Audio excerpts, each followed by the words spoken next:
Saudaraku, pertandingan lanjutan kualifikasi Pekan Olahraga Nasional atau PON 2024 Aceh Sumatera Utara akan menghadirkan laga voli yang sangat menarik pada Rabu 25 Oktober 2023. Hari ini, 5 pertandingan penentu akan menyajikan pertarungan sengit antara tim voli putri Jawa Barat vs Jawa Timur di Gor Bulungan, Jakarta Selatan.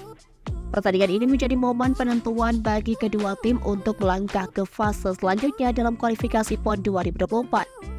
Sebelumnya, 4 tim putri, yakni Daerah Istimewa Yogyakarta, DKI Jakarta, Jawa Barat, dan Jawa Timur sudah memastikan tempat mereka di babak semifinal.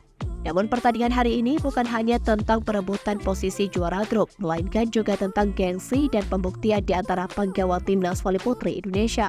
Sayangnya, tim putri Banten dan Jawa Tengah atau Jateng sudah dipastikan gagal mencapai babak semifinal.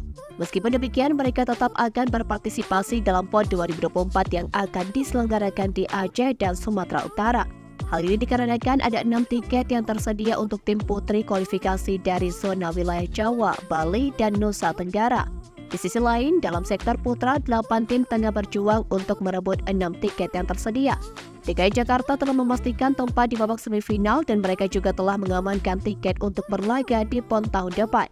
Sementara itu, tim-tim lain masih berjuang untuk memastikan laga mereka di babak penyisihan.